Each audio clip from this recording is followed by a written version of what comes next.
Okay बेटा, तो आज हम कैश बुक को डिस्कस कर लेते हैं। तो फर्स्ट ऑफ ऑल हम इसकी थ्योरी को देखते हैं जी।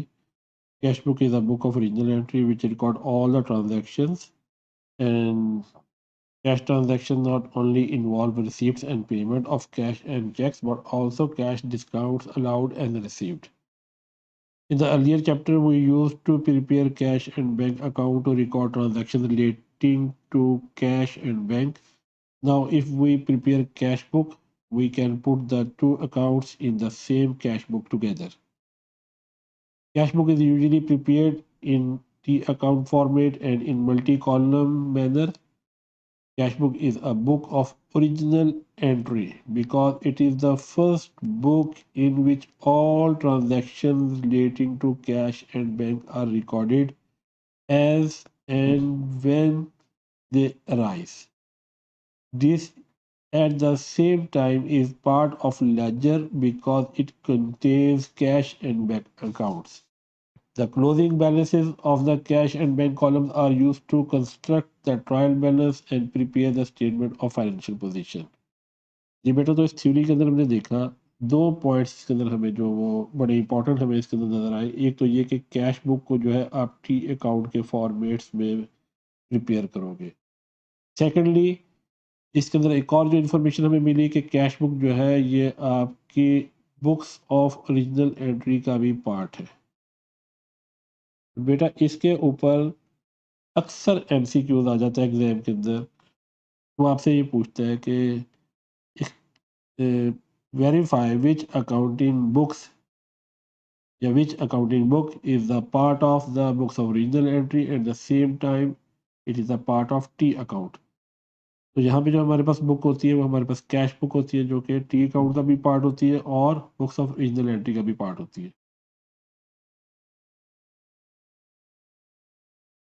अच्छा बेटा, अब कैश बुक के अंदर कुछ टर्मिनोलॉजीज भी यूज़ होती हैं। तो पहले हम उन टर्मिनोलॉजीज को भी हम अंडरस्टैंड कर लेते हैं कि उन टर्म्स के क्या मीनिंग है, उनको थोड़ा सा डिटेल में भी देख लेते हैं क्योंकि इनके ऊपर सब थ्योरेटिकल क्वेश्चन भी आ जाते हैं।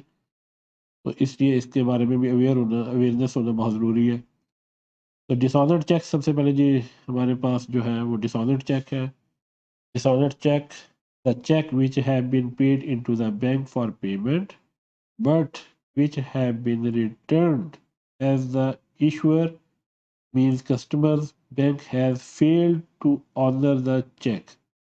A check may be dishonored because of insufficient fund in the drawer, customer's bank account, difference in drawer signature with the signatures in the bank record, alteration in the check without full signature, post-dated check, mutilated check, difference in the amount in words and figures, stop payment by the door. In all these cases, the original entry passed to the record, the receipt of check will be reversed. ठीक है जी, will be reversed provided the amount due from customer is not irrecoverable. तो मेरा बेटा ये clear हो ही गया होगा आपको कि डिसऑर्डर चेक के क्या मीनिंग है। वो चेक जो कस्टमर ने आपको पे किया लेकिन ड्यू टू दीज रीजंस जो हमने डिस्कस किए इनकी वजह से वो आपका चेक बाउंस हो गया, रिटर्न हो गया, ठीक है, और आपको उसकी पेमेंट रिसीव नहीं हो सकी। तो इसके लिए बेटा जो हम एंट्री करते हैं वो एंट्री ये करते हैं कि इसके अंदर हम अपने कस्टमर को वापस डेबिट कर देते हैं और हमारे पास अगर कैश बुक हम बना रहे हैं तो कैश बुक में हम इसकी क्रेडिट एंट्री करेंगे। सेकंड टर्म जो हमारे पास आती है वो काउंटर एंट्री की आती है। काउंटर एंट्री की टर्म्स को हम कंट्रोल अकाउंट में भी यूज़ करेंगे और यहाँ पे कैश बुक में भी यूज़ करेंगे। Let's see, frequently businesses deposit cash into their bank accounts and also withdraw money out of the bank for business use. The double entry required to record this sort of transaction is unusual because both halves of the transactions are recorded in the same book. और कौन सी book? The cash book.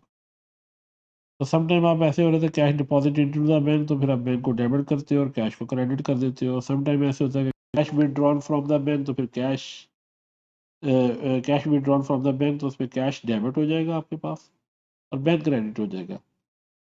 और ये दोनों entries जो है आप business के लिए कर रहे हो, ठीक है ना।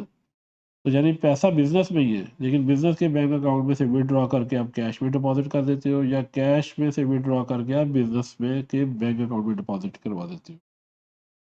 तो ये दोनों एंट्रीज का जो मतलब फॉर एग्जाम्पल एक आपकी ट्रांजेक्शन परफॉर्म हो रही है जिसमें आप बिजनेस के बैंक में से पैसा विड्रॉ करके कैश में डिपॉजिट कर रहे हैं, तो हाफ पोर्शन इसका कैश बुक की एक साइड पे रिकॉर्ड होगा और हाफ पोर्शन इस ट्रांजैक्शन का दूसरी साइड पे रिकॉर्ड होगा।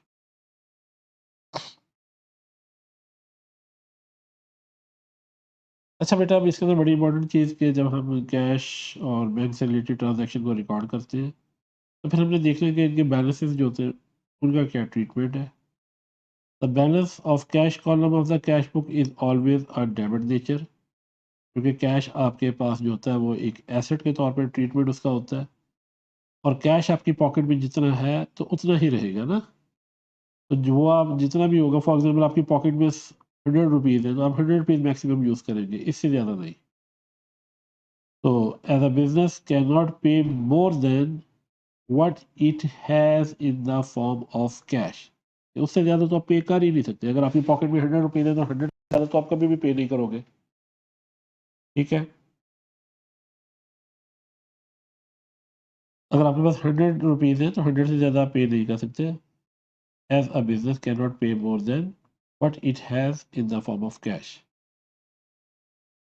Other than that, the balance of the bank column of the cash book may be of any nature. What it mean कि वो डेबिट भी हो सकता है, वो क्रेडिट भी हो सकता है। If the debit side total of the bank column is more than its credit side total, then the difference represent cash at the bank and is shown as an asset. ठीक है? However, if the credit side total is more than the debit side total, then the difference represents an overdrawn balance. This is called bank overdraft and is a liability for the business. So, bank overdraft indicates that the business has put out more money from the bank than what was paid in as a result of overdraft loan facility offered by the bank to the business. लेकिन cash के form में ऐसे नहीं होता। Cash तो जितना होगा उतना ही आप उसे स्पेंड करोगे, लेकिन बैंक की फॉर्म में ये ऑप्शन है आपके पास। अगर आपके बैंक में आपके अपने पैसे पड़े हुए हैं, बिजनेस की अपनी अमाउंट पड़ी हुई है, तो वो बिजनेस यूज़ कर रहा है तो वो बिजनेस का एसेट है। लेकिन जब बिजनेस का बैलेंस ज़ीरो हो जाएगा बैंक में, तो बिजनेस बैंक से लोन लेके भी यूज़ कर सकता है। तो जितना लोन लेगा वो उसका ओवरड्राफ्ट बनता जाएगा। अच्छा बेटा, अब आपको एक और टर्म नज़र आ रही है, तो ट्रेड डिस्काउंट। ट्रेड डिस्काउंट ये होता है कि जो आप फॉर एग्जांपल आप मार्केट में कोई चीज़ परचेज़ करने जाते हो, तो उसके ऊपर एक टैग प्राइस लगी हुई होती है जिसको हम लिस्ट प्राइस बोलते हैं। और अगर आप होलसेल की मार्केट में जाते हो तो वहाँ पर आपके पास डिफरेंट ऑप्शंस होती हैं। सिंगल प्रोडक्ट की प्राइस समथिंग डिफरेंट होगी एज़ कम्पेयर टू कि अगर आप बल्क क्वांटिटी में कोई प्रोडक्ट परचेज़ कर रहे हो तो उसके लिए प्राइस कुछ और होगी। यानी अगर आपने कोई एक सिंगल प्रोडक्ट खरीदनी है तो उसकी प्राइस अगर $100 है, और अगर आपने वही प्रोडक्ट को बल्क में ख़रीदना है, यानी कि मोर देन 10 प्रोडक्ट्स आपने परचेज़ करनी है, तो फिर उसकी प्राइस $100 से कम हो जाएगी। उसके ऊपर सप्लायर आपको या सेलर आपको क्या करेगा, वो आपको एक सर्टेन डिस्काउंट ऑफ़र कर देगा, ठीक है, at the time of purchasing. तो वो जो डिस्काउंट ऑफ़र करेगा that is called trade discount. Trade discount is the difference between the list price of the goods sold and the value at which goods are traded. ठीक है? This is allowed by a supplier or received by a customer in the following circumstances: when goods are sold to a fellow trader, when goods are sold in bulk, when goods are sold to an old customer, when giving trade discount is a custom of trade. Trade discount is not recorded anywhere in the accounting book. This is very important statement. Please keep this statement in your mind, trade discount is not recorded anywhere in accounting books as its amount is taken off before any entries are made। यानी इसको just आप calculate करोगे, calculate करके आप नई amount या नई value produce कर लोगे और दैट्स ऑल। आपने इस डिस्काउंट को स्पेसिफिकली किसी अकाउंटिंग बुक में रिकॉर्ड नहीं करना। मेरा नेक्स्ट टर्म जो बहुत ज़्यादा यूज़ होगी कैश बुक के अंदर,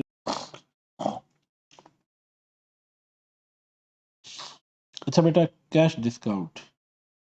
देखिए कैश डिस्काउंट जो होता है ये at the time of payment, जब आपको क्रेडिट कस्टमर पे करने जा रहा है या उसको इनकरेज करने के लिए कि वो आपको एज सुन एज पॉसिबल पे कर दे, या अर्ली पेमेंट के लिए कि आप उसको इनकरेज करें कि वो अर्ली पेमेंट आपको कर दे, ताकि फ्यूचर में बैड डेट के आपके जितने भी कंसर्न हैं वो मिनिमम हो जाए, या बैड डेट के जितने भी आपके जो आपके डेट्स हैं वो आपके मिनिमम हो। तो उसके लिए आप एक सर्टेन डिस्काउंट ऑफर करते हैं अपने कस्टमर को, और जब वो आप डिस्काउंट ऑफर करेंगे तो इसका मतलब है कि जो आपकी एग्रीड वैल्यू थी या एग्रीड प्राइस जो आपने उसके साथ एक डिसाइड की थी जब आप गुड्स को सेल कर रहे थे, अब आप उससे कम रिसीव करने पे एग्री हो गए हैं। ठीक है, तो इससे क्या होगा, एक तो ये कि ओवरऑल अमाउंट आपकी सेफ हो जाएगी कि वो फ्यूचर में जो बैड डेट बनने का जो आपका एक खतरा था वो आपका मिनिमम हो जाएगा। ठीक है, बैड डेट बनने का जो रिस्क था वो रिस्क फैक्टर आपका कम हो जाएगा और आप अपनी अमाउंट को रिसीव कर लेंगे, लेकिन उसके अंदर सर्टन अमाउंट आपको छोड़ना पड़ेगी, वो कैश डिस्काउंट कहलाता है। और बिजनेस के लिए कैश डिस्काउंट जो होता है वो एक्सपेंस होता है। ठीक है, और इसे डिस्काउंट अलाउड के तौर पे जो है वो रेफर किया जाता है। वही सेम डिस्काउंट कस्टमर के लिए सेम टाइम में क्या होता है, उसकी सेविंग बन जाती है कि जहाँ पर उसने चीज़ के $100 पे करने थे, अब उसी चीज़ के वो, हालांकि वो चीज़ वो $100 में उसने परचेज की थी, लेकिन पेमेंट के टाइम पर उसे $90 पे करना पड़ रहे, तो $10 से क्या हो जाएगा, उसका उसकी सेविंग हो जाएगी, वो चीज़ उसकी इनकम बन जाएगी, और वो उसी टाइम पर उसके लिए वो एक इनकम का जो है वो काम करेगी, और वही सेम अमाउंट सेम टाइम पर सेलर के लिए एक एक्सपेंस का काम करेगी।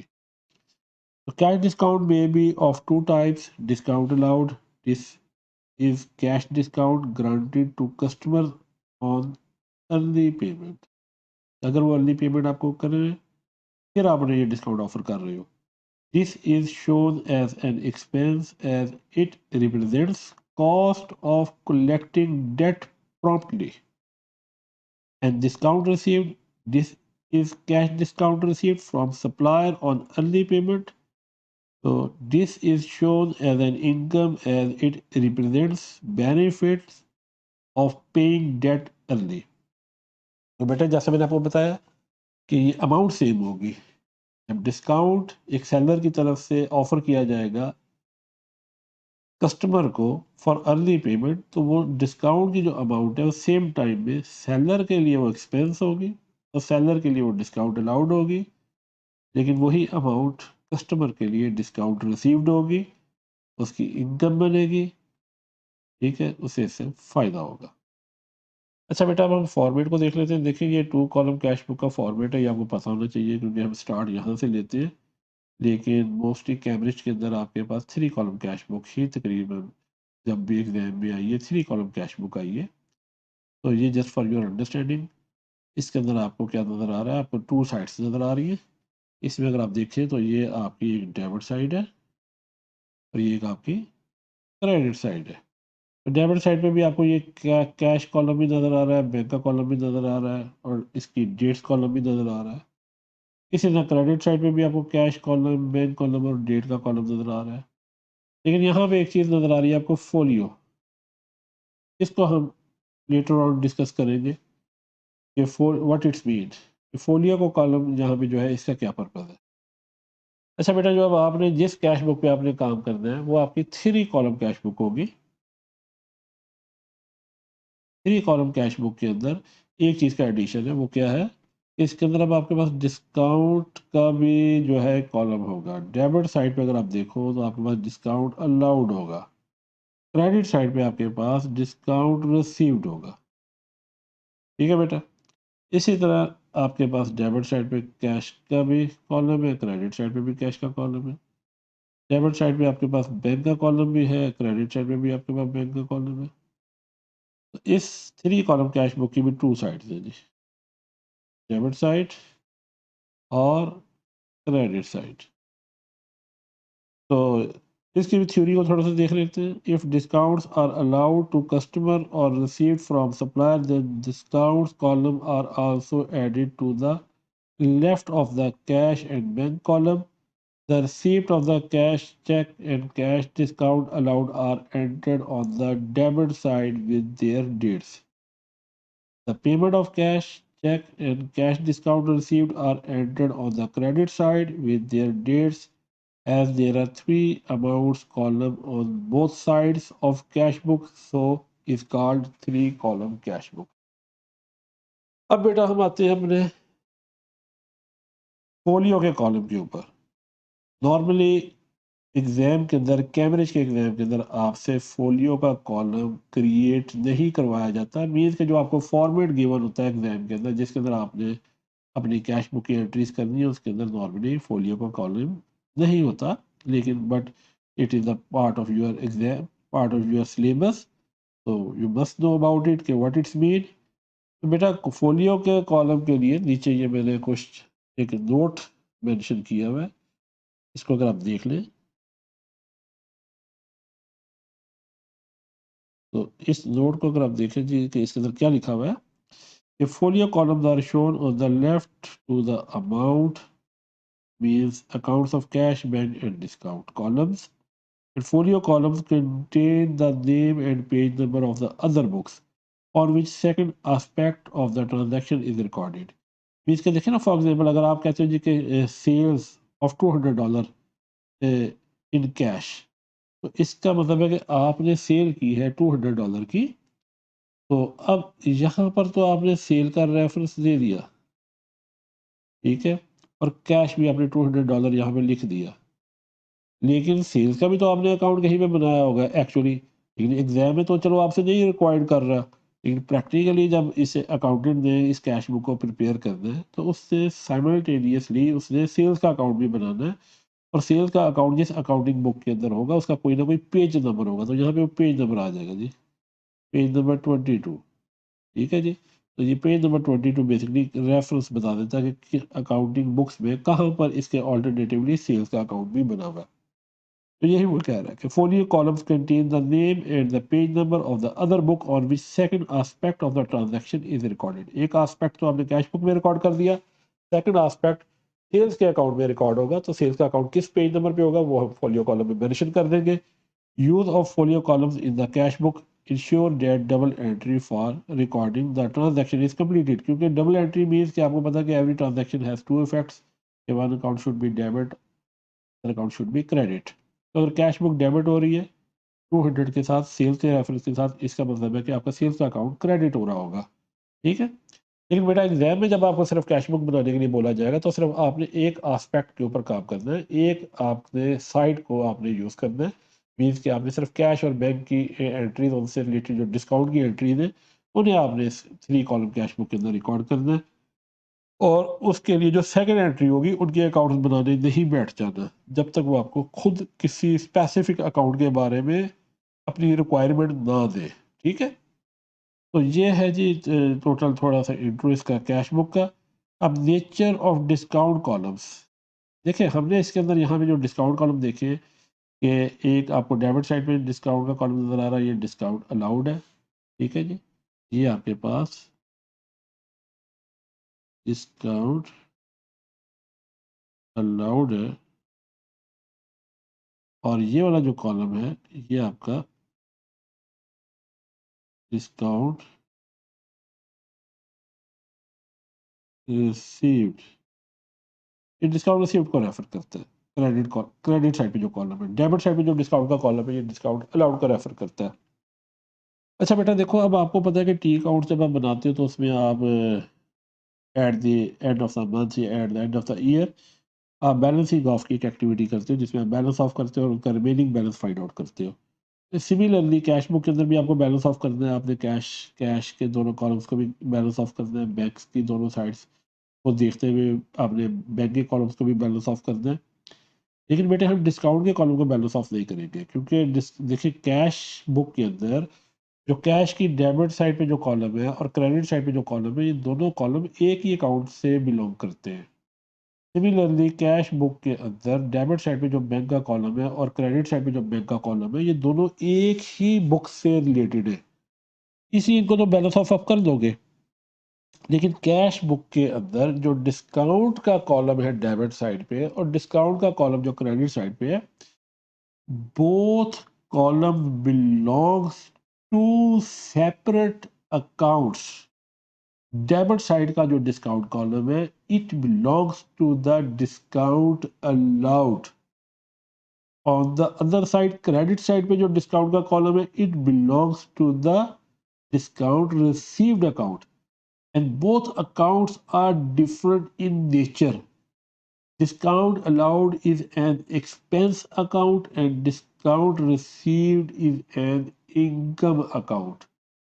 Discount allowed nature is the debit nature, discount received nature is the credit nature. इसलिए इनको कभी भी हम बैलेंस ऑफ नहीं करते, इनका जस्ट हम टोटल कैलकुलेट करते हैं। अब इसी चीज को यहाँ पे मैंने डिस्कस किया हुआ है। The discount columns shows in the cash book are not part of double entry system, double entry का वो हिस्सा नहीं है। Accounts for discount allowed and received are kept in general ledger. जब जनरल लेजर में रिकॉर्ड करेंगे eight the and along with all other income and expense account, it should be noted that only cash discount are recorded in the discount columns. Trade discount दे नहीं record होना, बल्कि cash discount दे record होना है of the cash book, whereas the trade discount is ignored.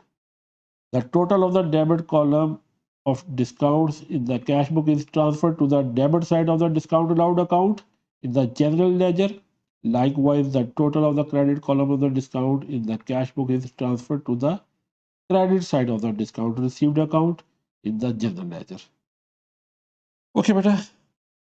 Now we see an example of 3-column cash book. Column cash book is जिसके अंदर एक question given है हमारे पास कि Graham Oldham is a sole trader who keeps full double entry records including a 3-column cash book.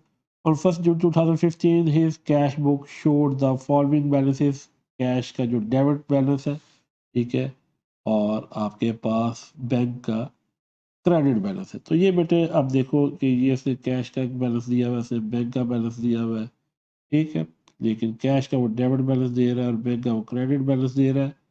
और ये balance है भी किस डेट का, इफ़ यू सी, तो ये बैलेंस है जी 1 जून 2015, यानी ये ईयर के स्टार्ट का या मंथ के स्टार्ट का ये बैलेंस है, क्योंकि आपने कैश बुक बनानी है जून की। तो ये सिर्फ ओपनिंग बैलेंस दिया हुआ है। अच्छा, अब रिमेनिंग ट्रांजैक्शन को जो है स्टडी करने से पहले हम डायरेक्ट पहले इसकी रिक्वायरमेंट में जाते हैं कि what are the thing required in this question. तो रिक्वायरमेंट है बेटा, इसके अंदर जो चीज़ें रिक्वायर्ड कर रहे हैं एग्जामिनर वही कर रहा है कि enter the above transaction in Graham old man cash book balance the cash book at 30 June 2015। ठीक है, आपने यानी कि जून की कैश बुक बनानी है और and bring down the balance on 1 July. Make the entries required in the discount account on 30 June 2015। और उसके बाद फिर आपने क्या करना है, तो जो डिस्काउंट के कॉलम में एंट्रीज होगी उनका सम करके आपने उनको उनके रिलेटेड जो डिस्काउंट के टी अकाउंट्स होंगे उनमें वो अमाउंट ट्रांसफर करनी है। तो फर्स्ट ऑफ ऑल जी look at the opening balance of this cash book on 1 June 2015। Cash का डेबिट बैलेंस है 2455 और बैंक का क्रेडिट बैलेंस है 250। तो बेटे जो ओपनिंग बैलेंस होता है इसे हमने कैश बुक में बैलेंस ब्रॉट डाउन के रेफरेंस के साथ रिकॉर्ड करना है। कैश का हमने बैलेंस डेबिट साइड पे रिकॉर्ड करना है और बैंक का बैलेंस हमने क्रेडिट साइड पे रिकॉर्ड करना है। ठीक है, और मैंने आपको बताया था कि कैश का तो बैलेंस डेबिट ही होगा, कैश का बैलेंस कभी भी क्रेडिट नहीं होगा। लेकिन बैंक के अंदर आपके पास ये ऑप्शन है, अगर बैंक ओवर ड्राफ्ट है तो फिर उसका बैलेंस क्रेडिट हो सकता है। अगर वो आपका एसेट है, उसके अंदर आपके अपने पैसे डिपॉजिट हुए हुए हैं, तो वो आपका डेबिट बैलेंस होगा। लेकिन यहाँ पर क्वेश्चन में वो हमें क्या दे रहा है, वो हमें क्रेडिट बैलेंस दे रहा है।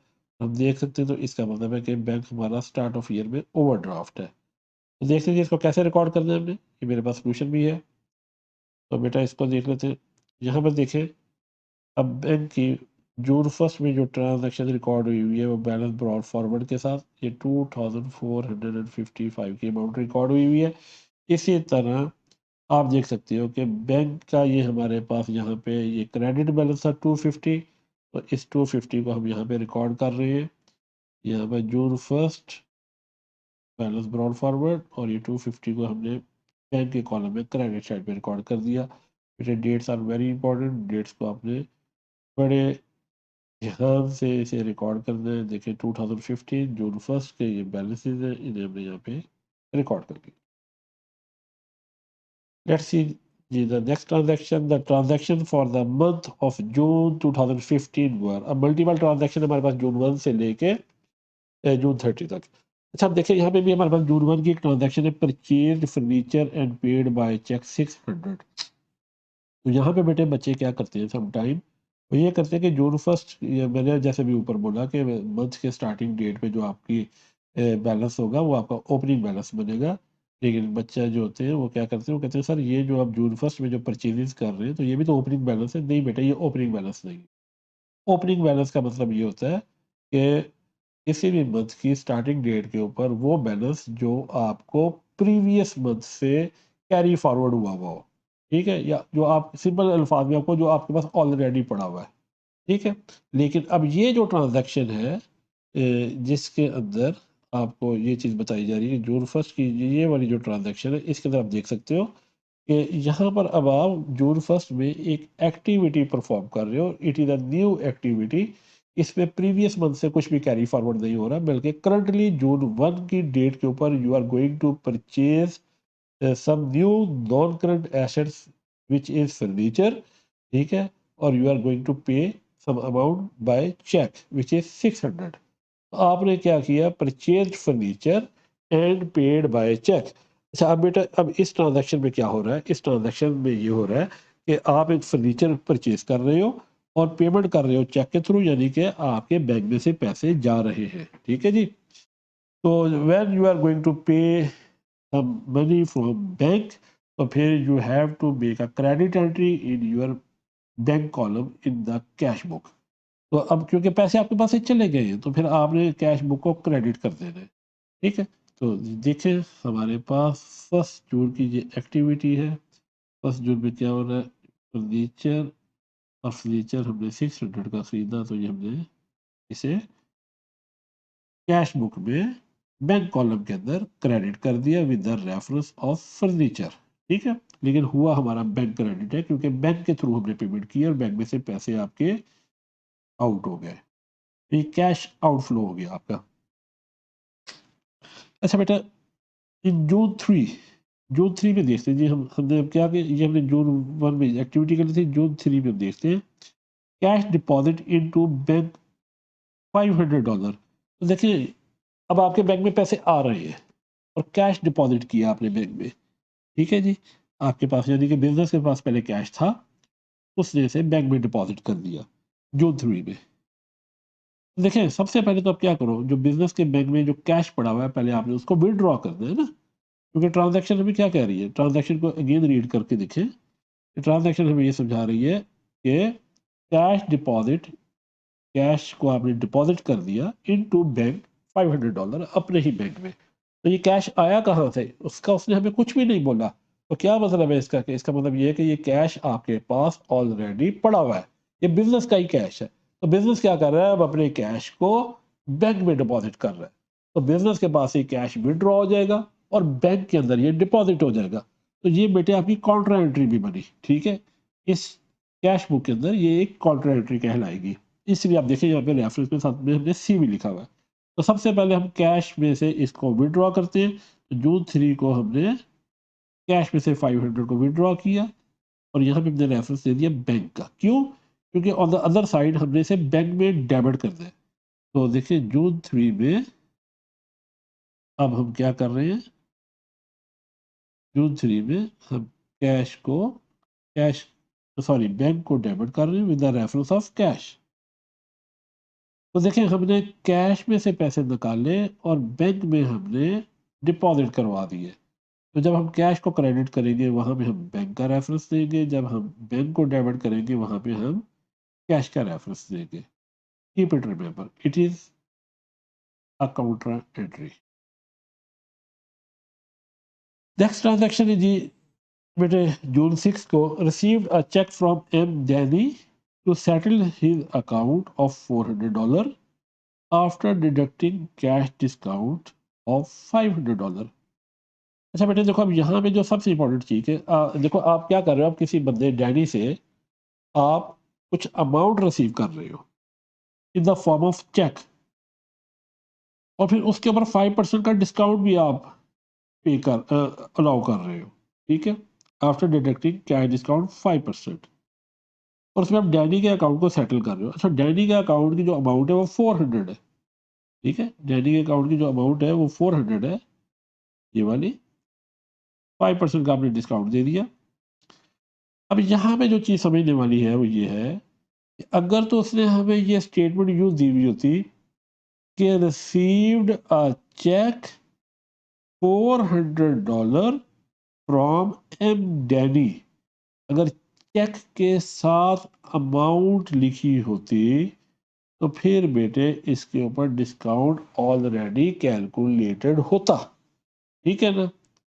लेकिन अब इस ट्रांजैक्शन में उसने क्या किया, उसने किया कि received a cheque from M Danny to settle his account of $400।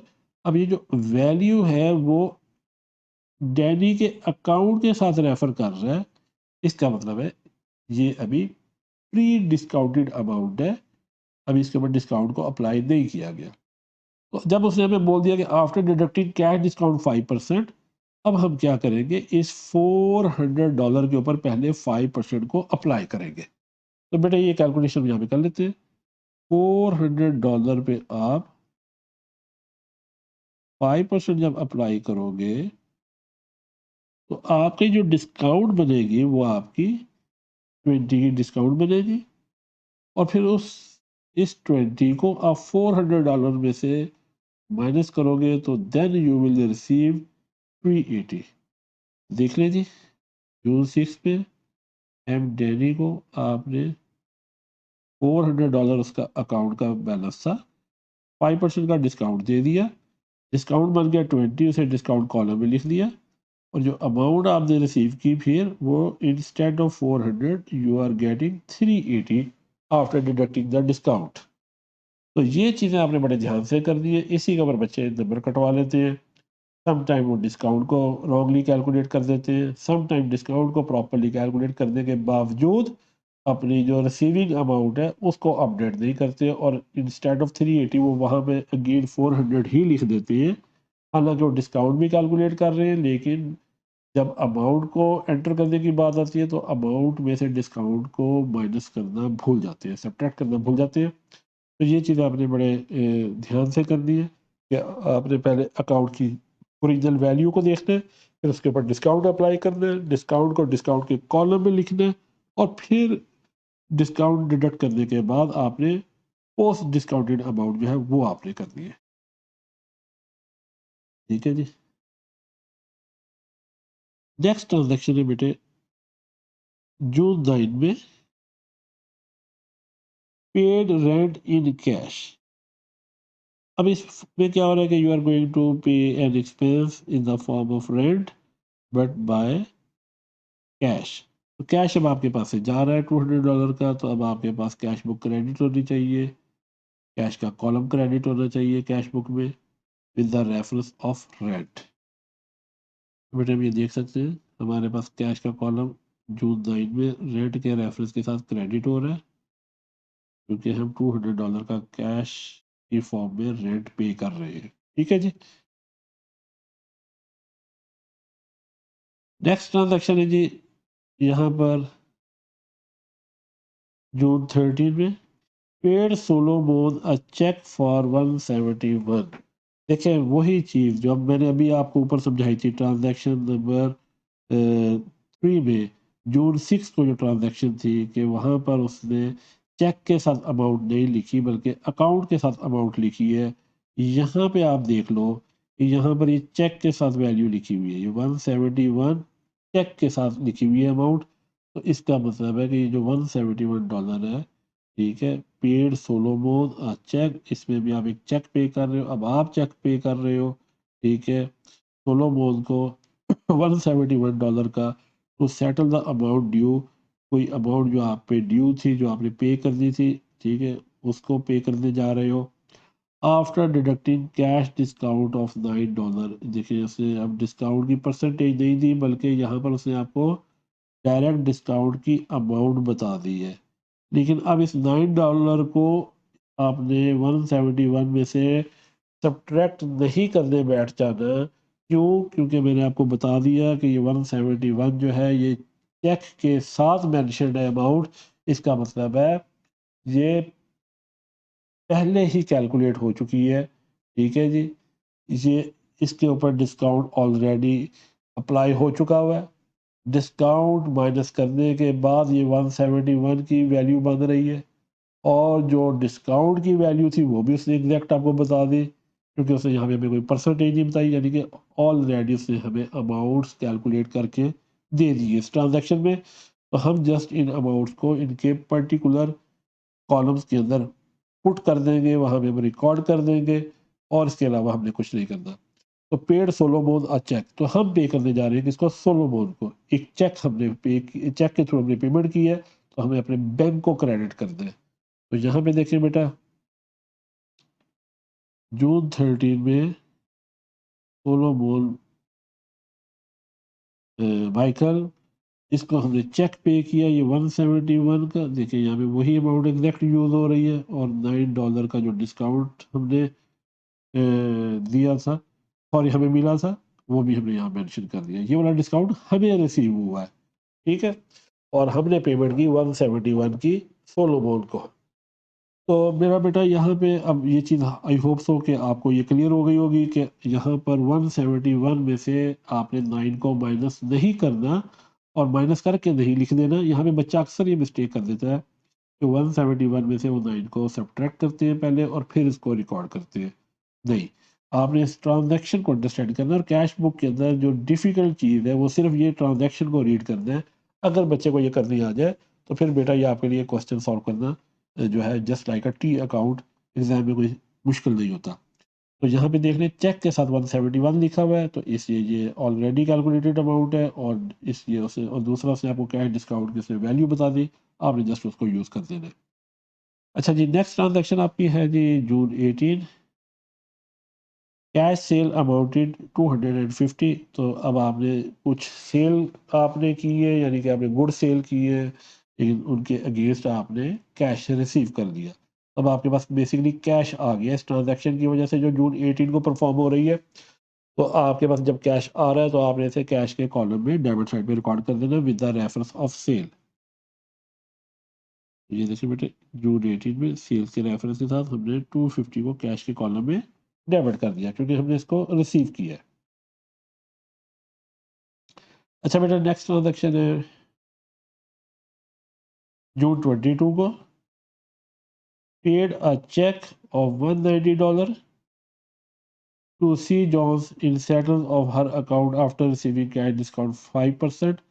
अच्छा देखिए, अब यहाँ पे थोड़ा सा ये एक मुश्किल चीज़ आ गई है। देखिए, है यहाँ पर भी वही चीज़ कि उसने चेक के साथ उसने आपको ये कैलकुलेटेड अमाउंट बता दी। बेटा यहाँ पर उसने आपको अमाउंट तो बता दी है चेक के साथ $190, और वो आगे आपको कैश डिस्काउंट की परसेंटेज बता रहा है, ठीक है। अब वो कैश डिस्काउंट नहीं बता रहा आपको।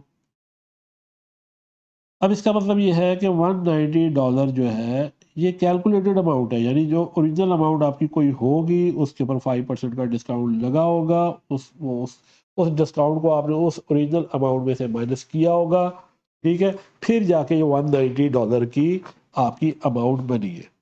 इसको बेटे यू अंडरस्टैंड कर लेते हैं कि देखिए, आपके पास $190 जो है, ठीक है, ये अमाउंट है आफ्टर डिडक्टिंग कैश डिस्काउंट। और कैश डिस्काउंट कितना है? कैश डिस्काउंट ये हमें नहीं पता, और ये हमें पता होना चाहिए क्योंकि हमने इसको कैश कॉलम में रिकॉर्ड कर दें। लेकिन उसने हमें कैश की उसने डिस्काउंट की परसेंटेज दे दी। डिस्काउंट की जो परसेंटेज है वो 5% है। तो बेटा यहाँ से हमें एक चीज़ पता लग रही है कि अगर हमारे पास जो ओरिजिनल वैल्यू है, देखिए ओरिजिनल वैल्यू हमारे पास वो क्या है वो भी हमें नहीं पता, और वो 100% होगी। तो जब हम उसके ऊपर 5% का डिस्काउंट अप्लाई करेंगे तो ये जो $190 की अमाउंट प्रोड्यूस हो रही है, तो इसका मतलब है ये फिर 95% बन गई। ठीक है, अब ये 95% है तो ओरिजिनल वैल्यू क्या है? ओरिजिनल वैल्यू का पता लगेगा तो फिर दोनों वैल्यूज़ के दरमियान में हम डिफरेंस फाइंड कर सकेंगे, फिर हमें कैश डिस्काउंट का भी पता लग जाएगा। तो बेटा याद रखिएगा, जब आपको डिस्काउंटेड अमाउंट दी हुई हो, जैसे $190 एक डिस्काउंटेड अमाउंट है, तो हमने इसको ये यहाँ पर इसको ये भी अंडरस्टैंड कर लिया कि ये ओरिजिनल अमाउंट का 95% है, क्योंकि ओरिजिनल अमाउंट हमेशा 100% को रेफर करती है, और इसके ऊपर आपको 5% का जब डिस्काउंट मिल गया तो जो डिस्काउंटेड अमाउंट थी ये आपकी 95% बन गई। इससे वापस जब आपने ओरिजिनल अमाउंट में जाना है, या आपने इसके थ्रू जब ओरिजिनल अमाउंट को फाइंड करना है, तो अब आप क्या करोगे, इसी को $190 को आप क्या करो, 95% से आप इसको डिवाइड कर दो। ठीक है, तो जब आप इसे 95% से डिवाइड करोगे तो आप वापस ओरिजिनल 100% में शिफ्ट कर जाओगे। तो इसको हम डिवाइड करके देख लेते हैं। $190 डिवाइडेड बाय 95%। तो बेटे ये देखिए जी, यहाँ से हमारे पास जो वैल्यू आ रही है वो आ रही है $200। ये हमारे पास ओरिजिनल वैल्यू आ गई। ठीक है, यहाँ से हमने इसको डिवाइड किया, 190 को उसकी परसेंटेज से डिवाइड किया और वापस हम 100% में शिफ्ट कर गए। अब हमें पता लग गया कि 100% अमाउंट जो थी वो $200 थी, डिस्काउंटेड अमाउंट आपके पास जो थी वो 190 है। तो जो डिस्काउंट की वैल्यू बनेगी वो हमारे पास $10 आ जाएगी, यानी 200 में से 190 को माइनस करते हैं तो जो डिस्काउंट आपको मिला वो $10 का बेटे मिला। ठीक है, अब हमने जो कैश बुक में जो हमने वैल्यूज़ यूज़ करनी है, वो हमने जो 2 वैल्यूज़ यूज़ करनी है वो ये करनी है। एक तो हम ये 190 को यूज़ करेंगे और एक इस $10 को यूज़ करेंगे। तो बेटा अब हमें इस ट्रांज़ैक्शन नंबर 22 जो जून 22 को जो ट्रांज़ैक्शन हो रही है इसके बारे में इन्फॉर्मेशन मिल गई कि जो 5% डिस्काउंट था वो बेसिकली आपका यहाँ पे $10 का ये डिस्काउंट है, जिसे हम रिकॉर्ड कर लेंगे। तो इसको बेटा हम रिकॉर्ड कर लेते हैं। ये देखिए यहाँ पर क्रिस्टियन जॉन्स, आप इसको पे कर रहे हैं। $10 का देखिए इसमें यहाँ पे डिस्काउंट लिखा हुआ है, ये $190 तो उसने हमें बता दिया था, लेकिन उसने हमें इसके अंदर इस $10 को छुपा दिया था इस ट्रांजैक्शन में। इस $10 को फाइंड करने के लिए हमें ये वाली प्रॉपर वर्किंग करनी पड़ी है। तो हमने क्या किया, $190 को हमने 95% पहले इसको फाइंड किया कि ये 95% है। ये हमें कैसे पता लगा, ये हमें ऐसे पता लगा कि हमने देखा कि उसने 5% का वो डिस्काउंट ऑफर कर रहा है, तो और ओरिजिनल अमाउंट 100% को रेफ़र करती है। अगर इसके ऊपर 5% इसमें से माइनस कर दिए जाएँ, तो फिर जो रिमेनिंग अमाउंट है वो 95% रह जाएगी। और वो $190 को बता रहा है हमें, तो ये $190 आपकी 95% बन गई। अब हम $190 को 95% से डिवाइड करके ओरिजिनल वैल्यू फाइंड आउट करेंगे 200, और उस 200 में से 190 को माइनस करके हमें डिस्काउंट पता लग गया कि भई एक्चुअली $10 का डिस्काउंट था। ठीक है? इस ट्रांज़ैक्शन के अकॉर्डिंग। तो फिर हमने इस डिस्काउंट को और इस डिस्काउंटेड वैल्यू को, हमने इस 190 को और इस $10 को हमने ट्रांज़ैक्शन में रिकॉर्ड कर दिया, क्योंकि हम क्रिस्टियन जॉन्स को हम पे कर रहे हैं। तो यहाँ पे देख लीजिए, हमने क्रिस्टियन जॉन्स को हमने पेमेंट उसकी हमने जो थी वो हमने बैंक के चेक के थ्रू की थी कि हमने इसे बैंक में क्रेडिट कर दिया 190 से, और जो डिस्काउंट हमें रिसीव हुआ $10 हमने उसको भी रिकॉर्ड कर दिया। सर्टेनली बेटा ये एक डिफ़िकल्ट ट्रांज़ैक्शन थी, इसके अंदर बच्चे बड़ा लाइक बच्चे जो है इसके अंदर मिस्टेक कर देते हैं। लेकिन अब आई होप सो कि आपको ये चीज़ क्लियर हो गई होगी। इसको आप प्रैक्टिस कीजिएगा घर में ज़रा अच्छे तरीके से, मोर देन 2 और 3 4 टाइम्स, तो फिर ये चीज़ कॉन्सेप्ट्स आपका क्लियर हो जाएगा। और आई होप सो कि इससे ज़्यादा अब इसके अंदर कोई डिफ़िकल्ट ट्रांज़ैक्शन आपके लिए नहीं होगी। अच्छा जी, नेक्स्ट ट्रांज़ैक्शन देखो, तो हमारे पास आ रही है जी जून 24 को एक ट्रांज़ैक्शन है। कि banked a check receive from Simon Joseph. तो आपने एक चेक जो था वो बैंक में डिपॉजिट करवा दिया, और कहाँ से मिला वो आपको? साइमन जोसेफ से मिला, for $96 in full settlement of his account $100। अब देखिए यहाँ पर उसने क्या किया इस ट्रांजैक्शन में, उसने ना हमें डिस्काउंट बताई है, ना उसने हमें डिस्काउंट की परसेंटेज बताई है। हाँ, लेकिन उसने डिस्काउंटेड अमाउंट बता दी कि हमें पैसे मिल कितने रहे हैं। यानी साइमन जोसेफ से हमने $100 रिसीव करना था, लेकिन हमें वो पे कर रहा है फुल सेटलमेंट में। फुल सेटलमेंट का मतलब ये है कि हम मुकम्मल तौर पे उसके साथ एग्री कर रहे हैं कि जो उसने हमारे $100 पे करने थे, इंस्टेड ऑफ $100 वो हमें $96 पे कर दे। ये हो गई फुल सेटलमेंट। तो इट्स मीन हमने इसे फिर कोई ना कोई डिस्काउंट दिया।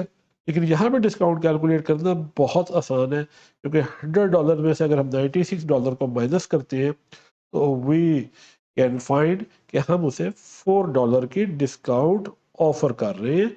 और हम यहाँ पे क्योंकि कस्टमर को डिस्काउंट ऑफर कर रहे हैं, तो ये डिस्काउंट हमारे लिए डिस्काउंट अलाउड बन जाएगा। तो जी बेटा, हमने जो अमाउंट अब रिसीव की वो हमने $96 की है। ठीक है, तो हमने जब ट्रांजैक्शन को रिकॉर्ड करना है तो वहाँ पर हमने बैंक में डेबिट साइड पर $96 को रिकॉर्ड करना है, और जो हमारे पास डिस्काउंट का कॉलम होगा वहाँ पर हम $4 रिकॉर्ड कर देंगे। तो ये ट्रांजैक्शन नंबर जो थी जून 24 की जो ट्रांजैक्शन थी उसके अकॉर्डिंग। तो यहाँ पर आप देखें डेबिट साइड पे 24 को साइमन जोसेफ को हमने 96 रिकॉर्ड किया हमने डेबिट साइड पे बैंक कॉलम के, और ये $4 का डिस्काउंट भी हमने रिसीव कर लिया। तो ये हमने $4 कैसे फाइंड किया था? क्योंकि $100 का डेट था, लेकिन वो $96 हमें पे कर रहा है। तो इसका मतलब है वो हमें कितना पे कर रहा है, सॉरी, हम उसे कितना डिस्काउंट ऑफर कर रहे हैं? हम उसे $4 का डिस्काउंट ऑफर कर रहे हैं। लेट्स सी जी नेक्स्ट ट्रांजैक्शन बेटे। ये सेकंड लास्ट ट्रांजैक्शन है ये हमारी, जून 26 को ये ट्रांजैक्शन हुई है। The check received from Joseph was written by the bank dishonoured. चलो जी, डिसऑनर्ड चेक की भी एक्टिविटी यहाँ पे हो गई है।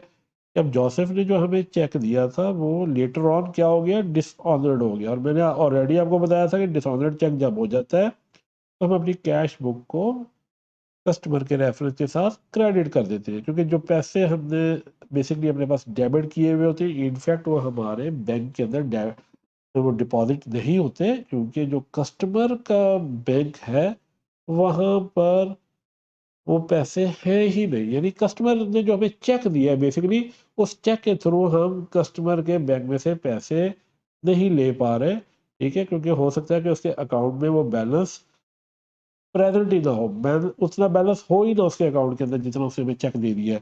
तो दैट इज द रीजन कि वो चेक आपका डिसऑर्डर्ड हो जाएगा, या उस चेक के अंदर इटसेल्फ कोई ना कोई प्रॉब्लम हो, कोई इसके सिग्नेचर्स में कोई इशू आ गया हो, तब भी वो चेक डिसऑर्डर्ड हो सकता है। लेकिन शॉर्टली ये कि वो जब चेक डिसऑर्डर्ड हो गया तो अब हमने अपनी कैश बुक को क्रेडिट कर देना है, कि पैसे हमारे पास वो नहीं रहे।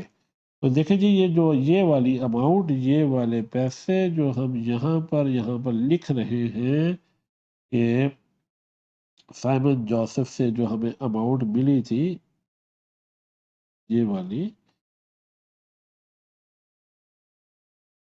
अब ये डिसऑर्डर होती जा रही है, तो सेम ट्रांजैक्शन को उठा के अब हम क्रेडिट साइड पे रिकॉर्ड कर देंगे। तो आप देख लीजिए इधर हम क्रेडिट साइड पे 28 साइमन जोसेफ, तो इसी तरह डिस्काउंट वापस इधर डाल दिया, और 96 के साथ हमने इसे क्रेडिट कर दिया।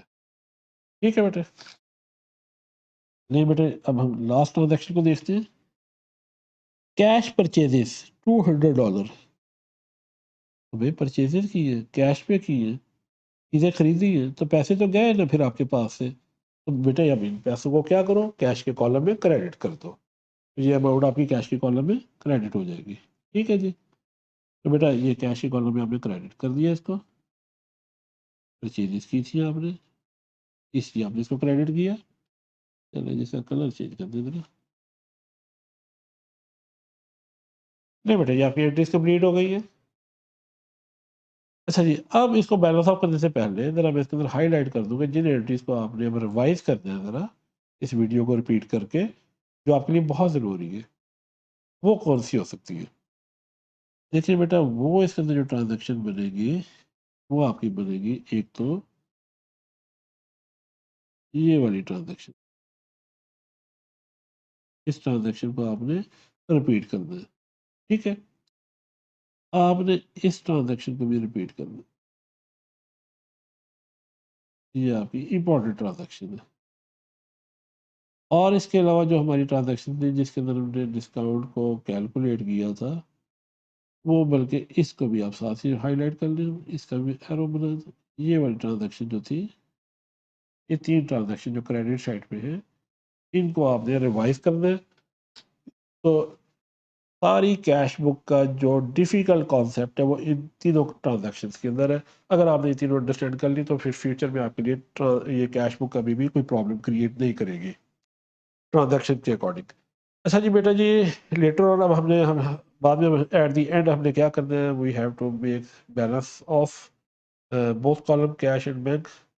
तो उसके लिए हम क्या करेंगे, सबसे पहले हम कैश कॉलम को देखते हैं जी। कैश कॉलम में हम देख रहे हैं कि कैश कॉलम के अंदर बेटा क्या हो रहा है। सबसे पहले हम कैश कॉलम का टोटल करते हैं, तो कैश कॉलम के टोटल में हमें नज़र आ रहा है कि कैश कॉलम का जो टोटल है वो 2705 है, और यही इसकी डेबिट साइड ग्रेटर है। तो अब इसी के हम बैलेंस को क्रेडिट साइड पे भी लिख देंगे। क्रेडिट साइड पे भी हमने 2705 लिख दिया। उसके बाद अब क्योंकि इसकी क्रेडिट साइड शॉर्टेड थी, तो वहाँ पर अब हम क्या कर रहे हैं, तो वहाँ पर हम बेटा इसकी क्रेडिट साइड जो शॉर्टेड थी, वहाँ पर बैलेंस कैरी डाउन के रेफरेंस के साथ हम इसका डिफरेंस भी रिकॉर्ड कर देते हैं 1805। फिर मैं रिपीट कर रहा हूँ, तो सबसे पहले आपने क्या करना है, आपने दोनों साइड्स का टोटल देखना है। कैश के सिर्फ कॉलम को पहले पिक करें, बाकी कॉलम्स को भूल जाएं थोड़ी देर के लिए। कैश की डेबिट साइड का भी टोटल करें, क्रेडिट साइड का भी टोटल करें। तो देखिए आपके पास कौन सी साइड ग्रेटर है, तो हमें नजर आया हमारे पास कैश की डेबिट साइड ग्रेटर है। 2705 इसका बैलेंस था, इसी बैलेंस को हमने क्रेडिट साइड पे भी रिकॉर्ड कर दिया। और बाद में फिर हम क्या किया, जो कैश की क्रेडिट साइड का जो बैलेंस था उसको हमने टोटल में से, जो टोटल 2705 जो टोटल है, इसमें से क्रेडिट साइड के जो बैलेंस को आप माइनस करोगे, तो then you will get difference which is 1805। इसको आप क्रेडिट साइड पे बैलेंस कैरी डाउन के रेफरेंस के साथ पुट करोगे, और दूसरी साइड पे जाके जुलाई 1 में इसको आप बैलेंस ब्रॉड डाउन भी कर दोगे। ठीक है बेटा, ये चीज। अब इसके साथ ही अगर आप देखो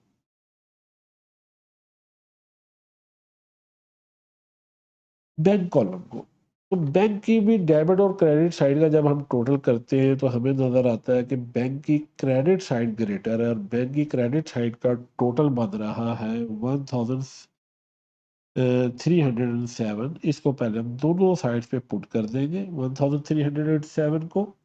उसके बाद फिर हम बैंक के इस टोटल में से डेबिट साइड के टोटल को, जो कि शॉर्टेस्ट टोटल है as compare to credit side, तो डेबिट साइड के टोटल को हम माइनस करेंगे इस 1307 में से, तो हमारे पास ये डिफरेंस फिर मिलेगा हमें 331 का, और इसको हम रेफर करेंगे बैलेंस कैरी डाउन के साथ। और देखिए ये किस डेट पे हम एक्टिविटी करते हैं, हमेशा मंथ की एंड की डेट के ऊपर एक्टिविटी करते हैं। और इसे हम जुलाई 1 में जाके इसको भी हम बैलेंस ब्रॉड डाउन कर देंगे इसका, और ये 331 के साथ हमने इसको बैलेंस ब्रॉड डाउन कर दिया। तो यूँ बेटा ये आपकी कैश बुक कंप्लीट हुई। अब लेकिन जो लास्ट थिंग इसके अंदर which is very important, it is discount allowed and discount received column total. तो जी सबसे पहले तो मैंने आपको ये जो चीज़ बताई थी वो ये थी कि डिस्काउंट अलाउड जो कि डेबिट साइड को रेफर कर रहा है, डिस्काउंट रिसीव्ड जो क्रेडिट साइड को रेफर कर रहा है, ये दोनों सेम अकाउंट का पार्ट नहीं है। ये दोनों साइड्स जो है सेम अकाउंट का पार्ट नहीं है, जैसा कि कैश और बैंक में है। कैश की डेबिट साइड का कॉलम और क्रेडिट साइड का कॉलम, इसी तरह बैंक की डेबिट साइड का कॉलम और क्रेडिट साइड का कॉलम दोनों सेम अकाउंट का पार्ट है। लेकिन डिस्काउंट के जो कॉलम है वो सेम अकाउंट्स को रेफर नहीं करते, दोनों डिफरेंट अकाउंट्स को रेफर करते हैं। डेबिट साइड रेफर कर रही है डिस्काउंट अलाउड को, क्रेडिट साइड रेफर कर रही है डिस्काउंट की डिस्काउंट रिसीव्ड को। डिस्काउंट अलाउड आपका एक्सपेंस अकाउंट होता है, डिस्काउंट रिसीव्ड आपकी इनकम अकाउंट होता है। ठीक है जी। तो बेटा फिर हमने क्या करना है, इनके अकाउंट्स के टोटल्स को तो हमने जस्ट इनका सिर्फ टोटल करना है, इनमें कोई बैलेंस ऑफ नहीं होगा। तो जब आप डिस्काउंट अलाउड को देखिए टोटल कर रहे हैं तो आप देख सकते हैं कि डिस्काउंट अलाउड का टोटल कितना बन रहा है, ये 24। ये 24 टोटल बन गया बेटे। तो आप क्या करोगे, डिस्काउंट अलाउड का टी अकाउंट बनाओगे, वहाँ पर with the reference of total month, total for the month, और ये 24 को डिस्काउंट अलाउड के कॉलम में रिकॉर्ड कर दोगे डेबिट साइड पे।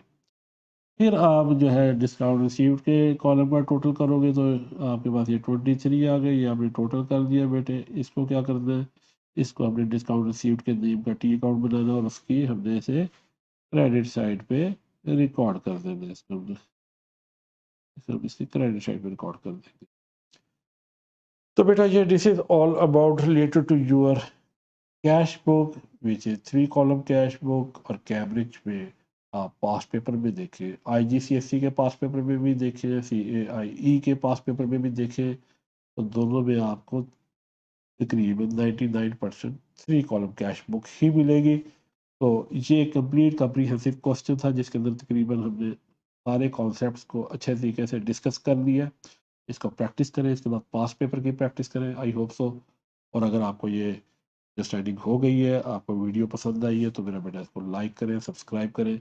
और इस कैश बुक से रिलेटेड जितने भी अगर आपके माइंड में कोई क्वेश्चन रेज हो रहे हैं तो उनको कमेंट बॉक्स में आप पुट कर दें। इंशाल्लाह ताला मैं उनको रिस्पॉन्स करूँगा वहाँ पर। अपना बहुत बहुत ख्याल रखिएगा। ओके जी, टेक केयर एंड अल्लाह हाफिज़।